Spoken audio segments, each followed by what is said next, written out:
Ako. Minsan kasi, alam nyo guys, pag nagluto kasi ako ng pansit, yung asawa ko, minsanan lang yung kumakain at saka kunti lang.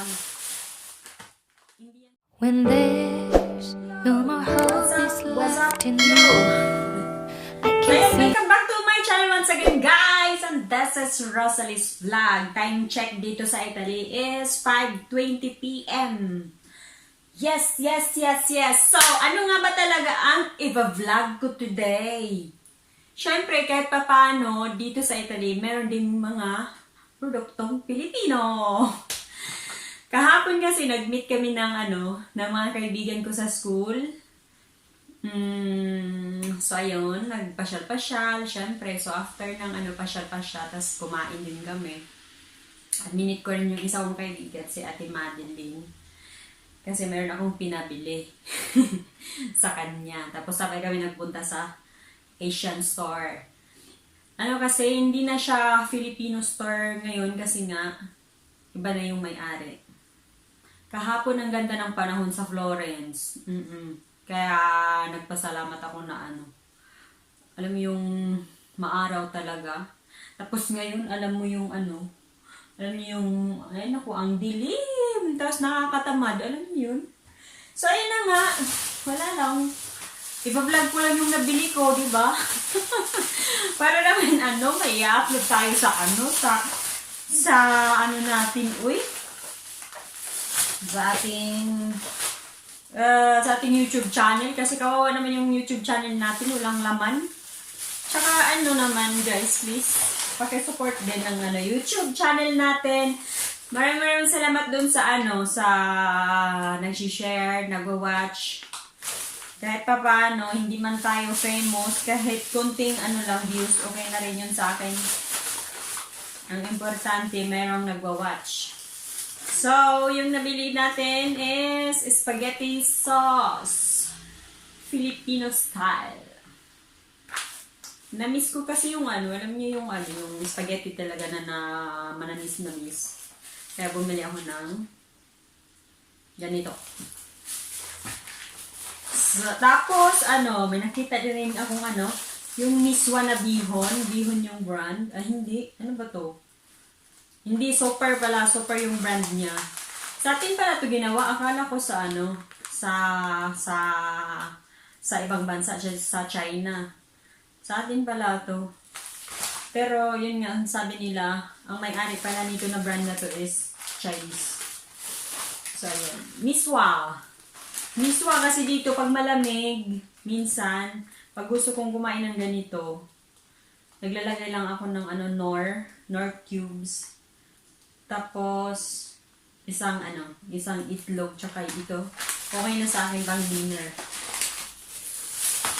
Tapos, ano pang nabili natin? Ayan. Bumili ako ng Skyflex. Ito. Sarap din kasi ito pang pang snacks. Pag ka. Depende rin pag nag-crave ka ng ng pagkain natin. Or di kayo magbaon ganito. Halimbawa, pag nagpunta ko sa on-job training ko, pwede ko rin itong baonin. Or di kayo lagyan mo ng peanut butter. So, yan. Next, ano pa ba nabili natin? Meron tayong super na golden bihon. Ito. Kasi, kaunti na lang yung ko. Minsan kasi, alam nyo guys, pag nagluto kasi ako ng pansit, yung asawa ko, minsanan lang yung kumakain at saka kunti lang. Hindi yan siya masyadong maano sa pagkain ng Pilipino. Kaya, minsan, pag nadamihan ko ang pansit ko, alam mo yung iinit-initin ko lang hanggang sa maubos, hanggang sa, parang nagsawa na rin ako, minsan nabibigay na lang binibigay ko na lang sa pusa namin. Sayang din. Alam mo yung gano'n na pag halimbawa, pag nagluluto ka, tapos, hindi mo kaya ubusin. Mas maganda kasi sa Pilipinas. Sa Pilipinas kasi masarap magluto doon. Alam niyo kung bakit? Kasi maraming kumakain. So meaning, masaya ako kasi lalong-lalo na pag alam mo yung nauubos talaga yung pagkain. Dito kasi sa Italy, pag once na ako nagluto ng food natin, Ay, aba, kailangan talaga ako ang mag-uubos niyan. Kasi yung asawa ko, ano talaga siya eh, yung parang, mas prepare na niya yung ano talaga nila, yung food nila. Pero minsan oo naman, kumakain naman din siya paminsan-minsan. Pero ang best, ang the best lang din sa, sa Italian husband ko kasi, naman, hinahayaan din naman ako niya na magluluto ako ng mga pagkain natin, ganyan. Tapos, pag halimbawa,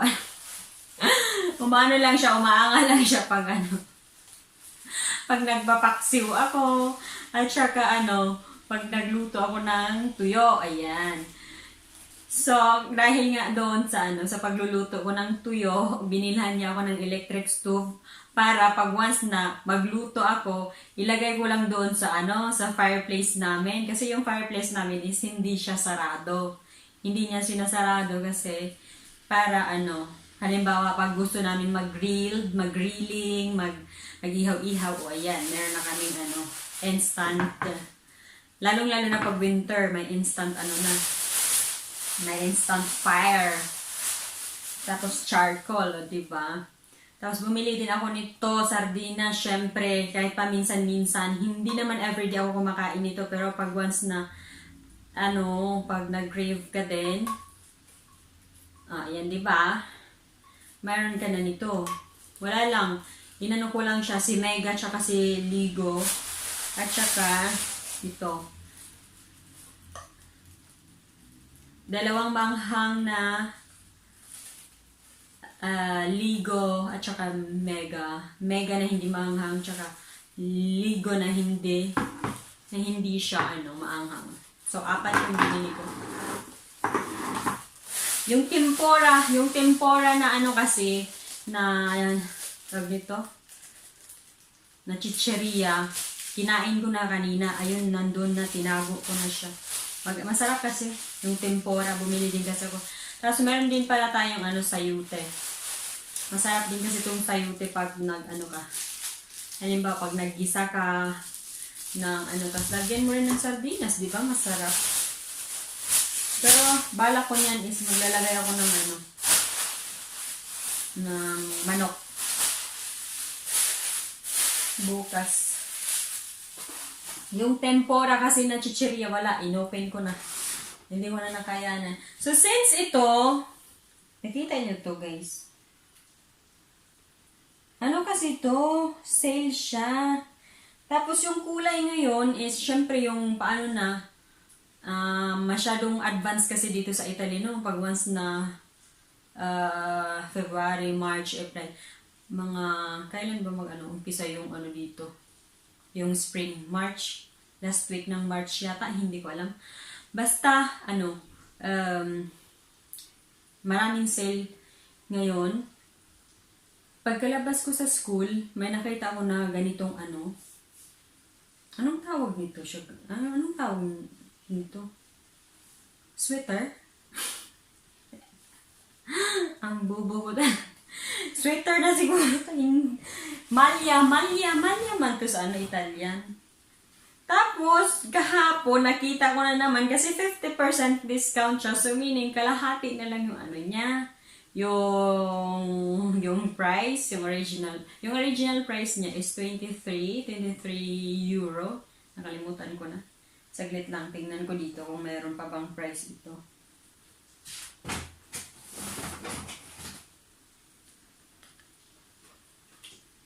Ay, hindi, 20 euro. Tapos, 35% lang pala siya.